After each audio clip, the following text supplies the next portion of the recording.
In the summertime, the sun is hot. The days are long. Leaves are full grown on the trees.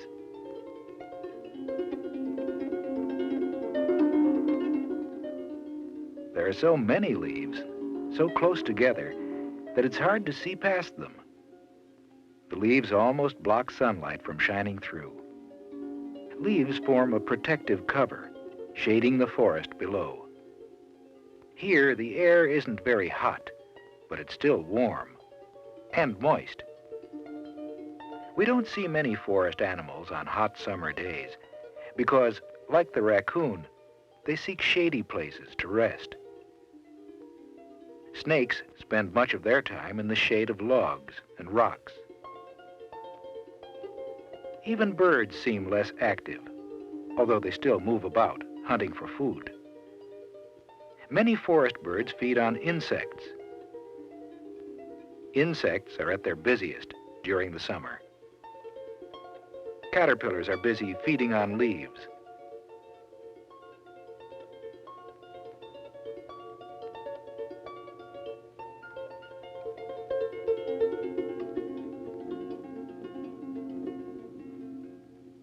Katydids also feed on green plants.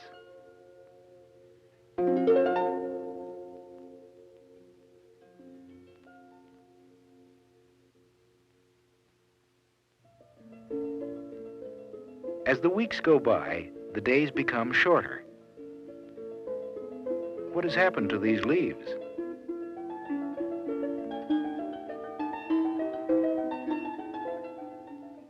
As leaves are being eaten by insects, seeds and fruits are forming on trees. Seeds, you know, can grow into new plants. Some seeds grow inside cones. These are cones of a spruce tree.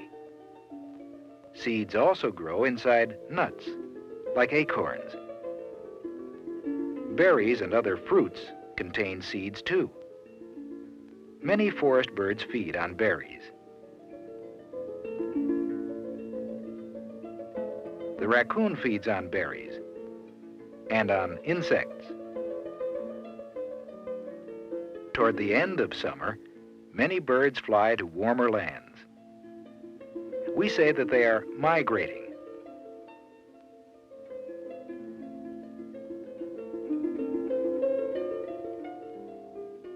As summer comes to an end, the forest becomes cooler and drier. Less rain falls, so there is less water to flow up the trunk of each tree. Less water reaches each branch. Less water reaches each leaf. At the base of each leaf stem, the plant material begins to grow thicker. It grows in the form of a band or ring around the stem. This cuts off the supply of water to the leaf.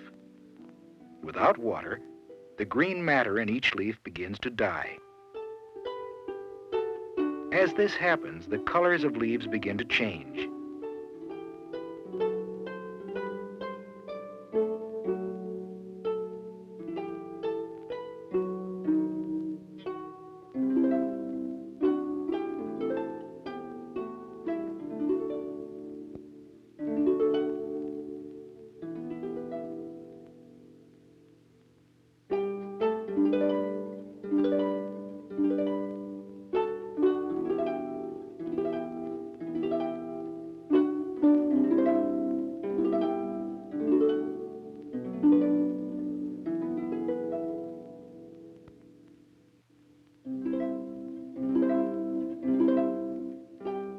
The warmth of summer is past. Autumn has come to the forest. Nuts and seeds are fully grown, and they begin to drop from the trees. Walnuts, hickory nuts, beech nuts, horse chestnuts, acorns. You know that a tiny acorn can grow into a giant oak tree. Most nuts are gathered by squirrels or other forest animals for food. Squirrels carry many nuts to holes in trees, where they store them for the coming winter. Of course, some they eat right away.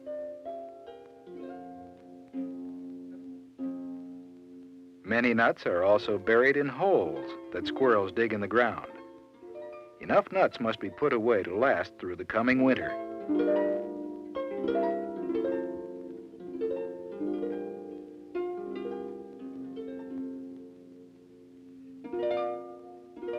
Other animals are also busy searching for food. This mink seems to sense the coming of winter. He looks thin now. He'll need to fatten up a bit before winter starts. The opossum, too, seems to sense that his food supply is getting smaller. The raccoon usually washes its food. Now he's searching for clams, snails, and other food in a forest stream.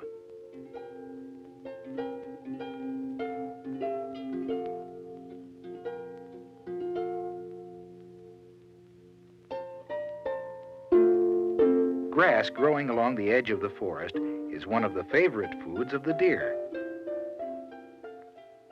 As the days get colder, the deer of the forest begin to get fatter. Their fur begins to get longer and thicker. This will help the deer to stay warm when winter winds sweep through the forest. As winter approaches, leaves begin to fall.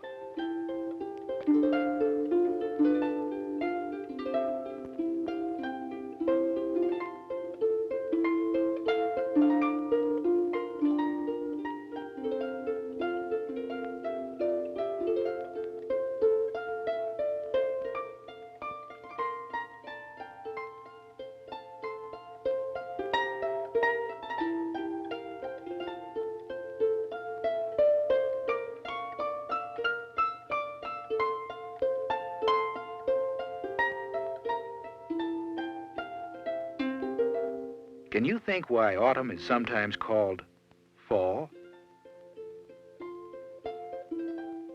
As the weather becomes cooler and the days become shorter, more birds begin to migrate. They seem to sense that soon there won't be enough food for them, so they begin their journey to warmer lands.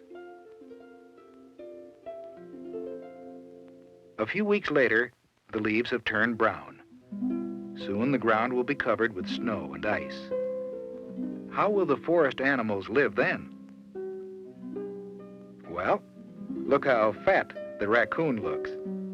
He has enough food stored in his body to help him get through the winter with little to eat. He'll crawl into a hole in the ground or into a hollow log or tree and spend much of the winter in a deep sleep.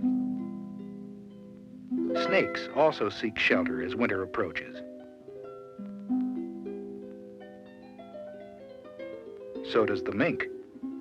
Each animal seeks a place to keep warm and to hide from animal enemies. The squirrel will also spend part of his time huddled in his home. But he'll come out now and then to dig up the nuts he has stored.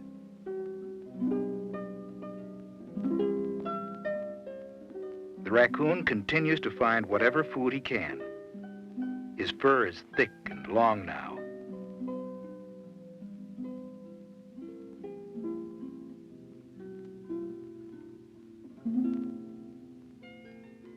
Some insects are also getting ready for the winter. Many caterpillars spin cocoons. The cocoon will protect the tender insect from cold, dry winter air. During the last days of autumn, geese, ducks, and other water birds stop by the forest on their way south. Each year, these birds follow the same paths through the sky. Finally, a day comes when all the migrating birds have left. The other animals will stay through the winter. The forest is ready.